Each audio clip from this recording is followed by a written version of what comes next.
Hey guys, what is up?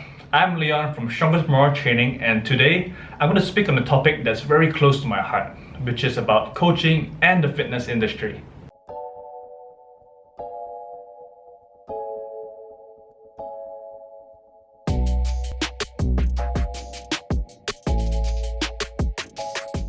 Please excuse the cat, I just cut my hair and I don't really like it. Alright, this is also going to be a rant. So if you're someone who is easily triggered, you can just skip this video. So the recent pandemic has brought along a lot of experts and gurus crawling out of the woodwork.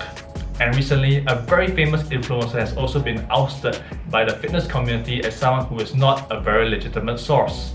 Okay, but I'm not going to talk about that today, but I'm going to talk about this topic as a wider whole. And personally, as a disclaimer, I don't think there's anything wrong with trying to diversify to the online space and produce fitness content. What I think is wrong is when someone is producing bad or downright wrong content and information. This comes at the expense of you, the viewers, in terms of your energy, your time, and even potential injury. And some of you might say, so what's wrong? Is there a problem, not yours, what? Well, technically it's my problem too, as I'm working in this industry. I hate it when people are getting misled, and personally, I have a lot of skin in this game too. Since I was in JC about 10 years ago, I've already made up my mind to be a coach in order to help people better their lives. And because of that dream, I took up a 4-year course in NTU to study sports science. I've invested thousands in my education and certification. I spent hours on the mats and in the gym to practice my craft better.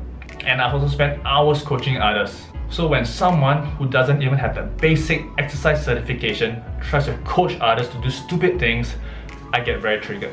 But unfortunately, barriers to entry in the fitness industry is very low. It's not regulated at all, and most of the time, someone with a good body and the ability to sell well can get in quite easily.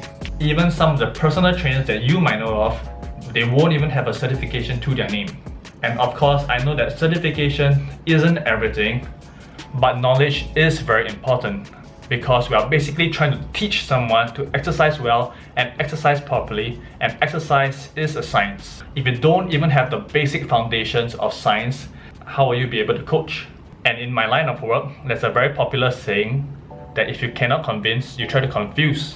And I can clearly see examples of this happening throughout the industry. Another argument is that I'm just trying to motivate others, right? That line of reasoning is also full of nonsense. Because if you're really passionate about helping others, it's going to take you less than a month to get certified properly and learn the basics of coaching, exercise, and health.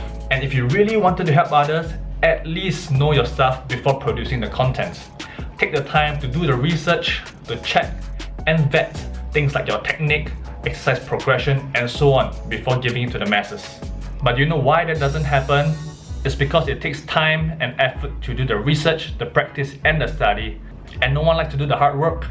Talk is cheap, and all these people don't like to do the work in order to back things up. And the worst kind are trainers or influencers who don't even lead by example. They're asking you to diet, they're asking you to train, they're trying to motivate you, but they don't live that life.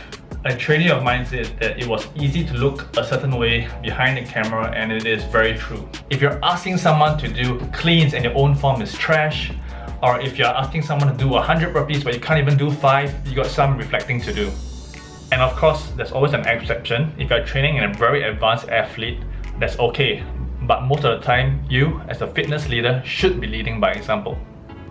But looking on the bright side, the onslaught of all this online information has also made it easier for us to know who are legitimate and who are not. And it's very easy to fact check some of these things nowadays with just a simple Google search. And of course, if you're not sure who to follow, you can always ask a fitness professional like me to give you some tips and advice, or to give you some other legitimate sources of information. So if you're still watching this and you're not triggered, thank you so much for taking the time to listen to my personal but professional point of view.